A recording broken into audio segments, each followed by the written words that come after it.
Okay, so kutaan kun waa'ee weebsaayitii xiqqoo istaatikii kan taane akkamittiin dalagna kan jedhu waliin ilaalla.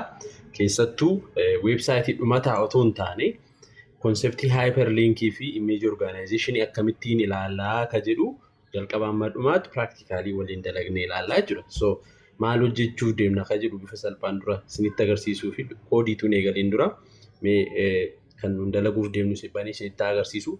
So live serverii keeyyan banee so akkuma asitti argitanii peejiin kun maal jedhaa welcome to Oromo Artist website dha. So kana yaadee jiru listii maqaa artistoota Oromoo fidaa hundi isaanii peejii mataa isaanii qabu. So Hacaaluu Hundeessaa yoo tuqe waa'ee seenaa Hacaaluu Hundeessaa footoosaa waa hunda naa fidaa. Yoon Galaanaa tuqe akkasuma kan biraas bifuma kanaan dabalaa deemuu dandeessu jechuudha. Isin immoo kana guddistanii.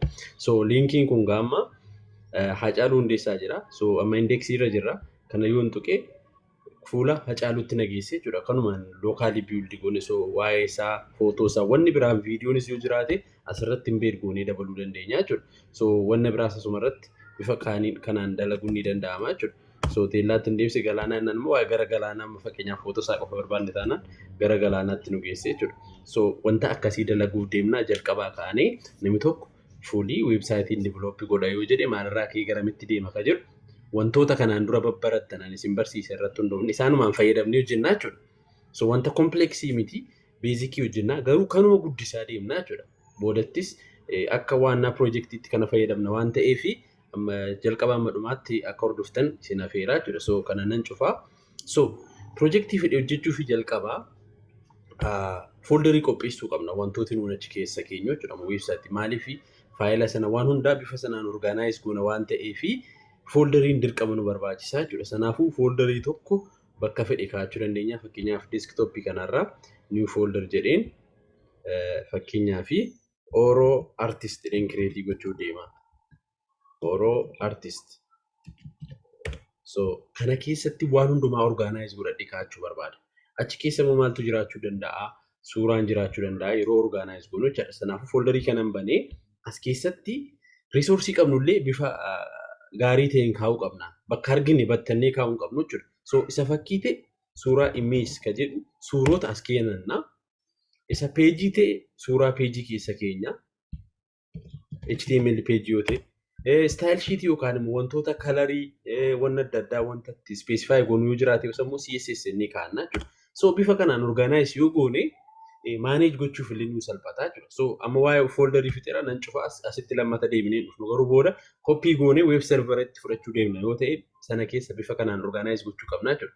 So peejoota immoo akkuma ilaaltan asirra jira amma meekaanii peejii artistii 3 yookaan 4 hojjechuu dandeenya amma. So peejii sennaa as keessatti folderii jechaadha. Kan mataa isaanii yookaan maqaa isaaniis gochuu dandeenya. Foldera adda addaa keessas gochuu dandeenya inni rakkoon qabu jechuudha.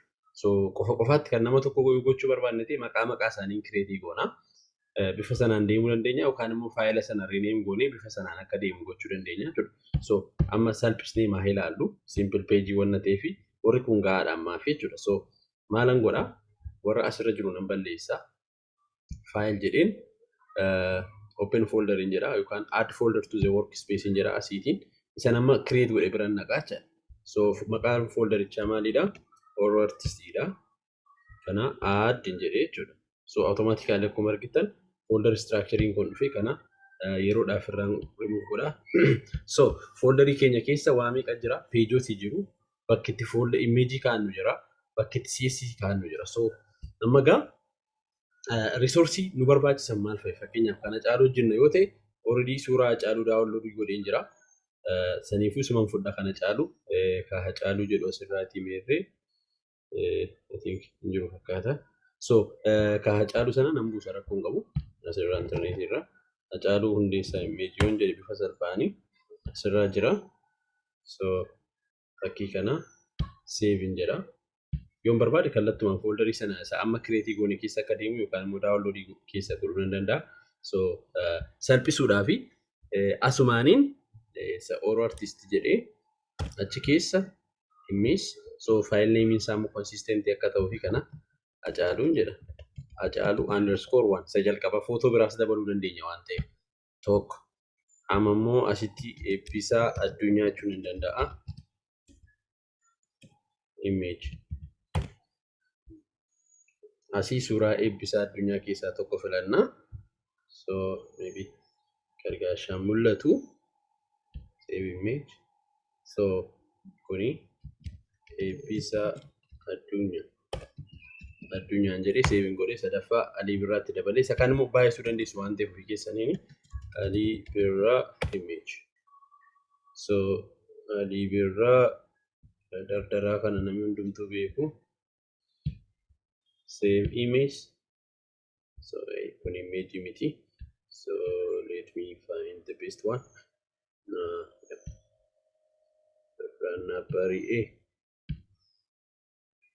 Yeah, so kana fudha Ali_Birra1. So suuraa artistoota sadii qaba. Kanaafuu description isaaniitti booda fudhanna. Rakkoon qabu. Maal ta'e kun? Yeah, keep. What's wrong with this picture?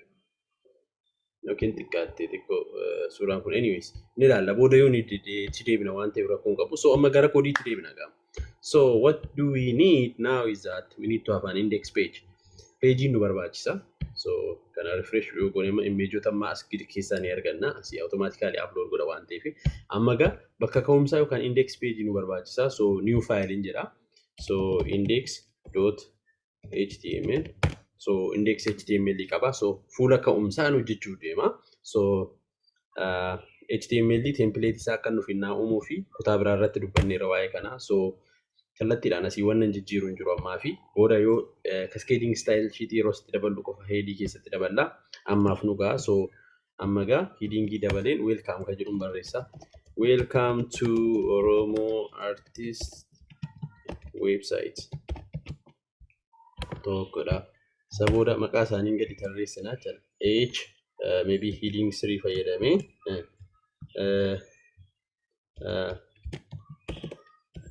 list of Oromo artists jedheen barreesse. So kana naaf fida saboodatti immoo maqaa isaanii tokko tokkoon akka list naa godhuun barbaadame amma ammaatti waan dalagnaa ilaallu. So asirratti open with live server hin jedha. So automatically naa bana. So amma ammaatti kana hojjenneerra. Welcome to Oromo Artist website. List of Oromo artists saboda eebbisaa Hacaaluu maal Alii Birraa jechaa nuuf fida. So saniifuu amma gaa list gochuu dandeenya. List yeroo goonu booda page biraatti hinna waan ta'eef dursinee amma oddoo isaa qopheeffannu. So hin jedha. Review jenne inni kuni inni tokko gara Alii Birraatti nu haa geessu. So fuula Alii Birraa deema booda itti daballas keessatti erga file name create goone. So Alii Birraa ammas kabiraa asitti eebbisaa addunyaa umurii isaanii tarreessaa jira. Inni biraan href. So actually anchor tagiin yeroo darbe dubbanneera faayidaa ishii. So linkii yeroo uumuuf innu yeroo hundaa resource biraatti locate yeroo goonu tagii kana fayyadamna. As gidduutti isa namni click godhu barreessina. So Hacaaluu let's make it consistent. Hacaaluu Hundeessaa. Amma sadii qabna. So garamiyyuu hin deemanii irra deebinee ilaaluu dandeenya si fi isaanii. Dalga tarreesse Ibirraa eebbisaa irraan gadii asii gadi tooraan akka inni ta'u yoo barbaanne sitti break dabaluu dandeenya yoo barbaanne. Just you can add break here. Sorry. So I'm going to add BR here. Break in double. So I'm automatically vertically there akkuma isin agartanii jechuudha. Alii Birraan qofaatti garuu eessayyuu nu geessan. Ganaa linkii ittiin hojjenne duwwaa gooneera waan ta'eef jecha. So tokko tokko isaaniif amma website hojjennaa jechuudha. Page hojjennaan. So asitti new file hin jedha. New file ni jalqaba Ali_. So small letter yoo ta'e filatama. Alii Birraa _.html. So Alii Birraa irratti HTML barreessaa akkuma isa jalqaba. HTML5 template isaa kanaaf fiduu fi just welcome wayii barreessina asitti. Welcome to Alii Birraa website. Tokko jechuudha. Inni itti aanu H2 goonee sammuu waa'ee isaa about waa'ee yookaan seenaa Alii Birraa. Seenaa Alii Birraa asitti daballe. So seenaa isaa sana finnee asitti barreessina. Kabiraamoo H2 kabiraa suuraa Alii Birraa. Suuraa isaa immoo asitti galchina. So already suuraa qabna waan ta'eef suuraa gashachuu dandeenya. So suuraa gashuudhaaf kan nuti fayyadamnu image source fayyadamna. So image yoon jedhe yookaan yoon enter yoon jedhe no sorry image jedheen asitti source isaa na gaafata. Eessa jira fakkiin kun? So amma nuuf ka jirru Alii Birraa ka jedhu folderii keessa hin jiru. So dura image kana keessa galuu qabna jechuudha. Kanaafuu image bakka inni jirutti himna slash ofiisaan nuuf fideera alibirraa.jpg. So bifa kanaan nuuf fide jechuudha. Alternative kun booda fayyadamuu dandeenya ammaaf akkasumatti taa'aa jechuudha. So tokko finne amma fakkeenyaaf Alii Birraa kana asitti linkii goone ilaaluu dandeenya jechuudha. So sourcein kuni Alii Birraa yoo tuqame maal bana ka jedhu Alii Birraa.html akka banu goone jechuudha. So haa ilaallu. So amma Alii Birraa yoon tuqee page Alii Birraa naa banuu qaba jechuudha. Kun akkuma argitan page welcome to Alii Birraa website seenaa Alii Birraadha. Ganaa barreessina isa suuraa Alii Birraadha isa kanadha jechuudha. Baakiin godhe kan warra kaanii ganaa hojjennaan. So seenaa Alii Birraa yoo about irraa argachuu dandeenya. Alii Birraa about inni just week irraa fudhachuu dandeenya kan inni jirutti. So barreeffama kana fudhannanii gaanatti fakkaata ammaa fi so I'm copying this one and then just paste it here. Kun party programming miti waan ta'eef akkuma jirutti paste goona. So Alii Birraa kan jedhu asii qabna. Seenaan isaa as jira. So I put it here. So barreeffame jechuudha. Amma refresh goonee ilaaluu dandeenya. So where is that page? So here it is. So now I'm hitting Alii Birraa link. So as you can see, we do have a description about Alii Birraa here, and picture is also here. So bifa kanaan dalagan tokko isaaniif akkas goona. Asitti immoo home jennee gara duubaatti akka inni nu deebisu gochuu dandeenya. So just let me add one more link here. So let me use break and PR.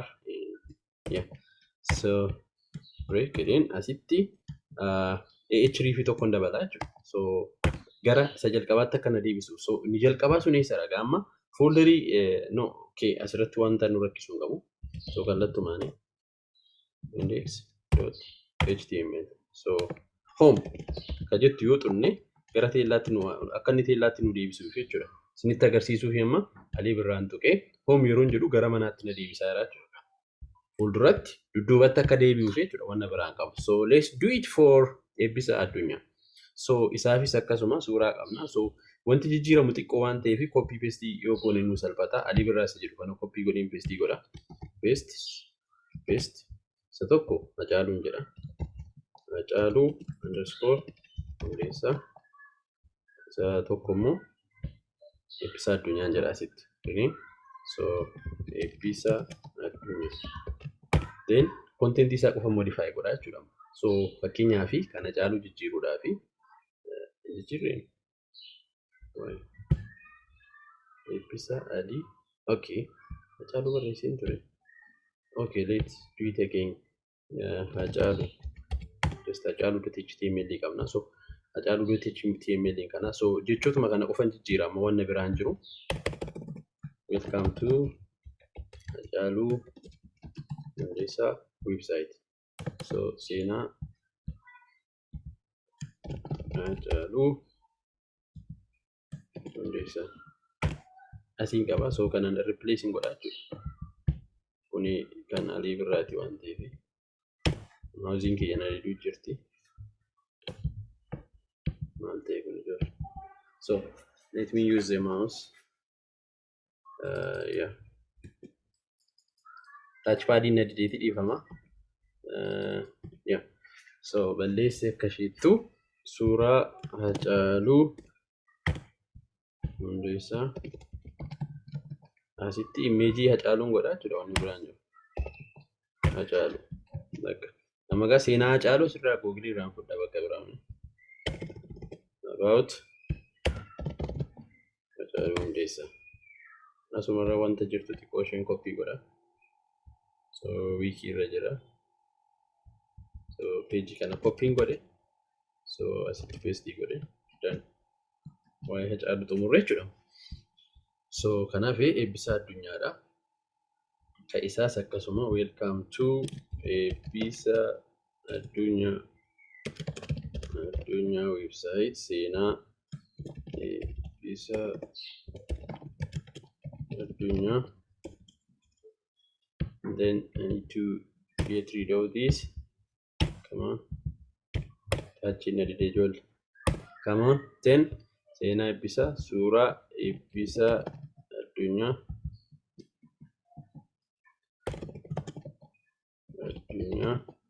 So suuraa kanallee jijjiiruu qabna asitti.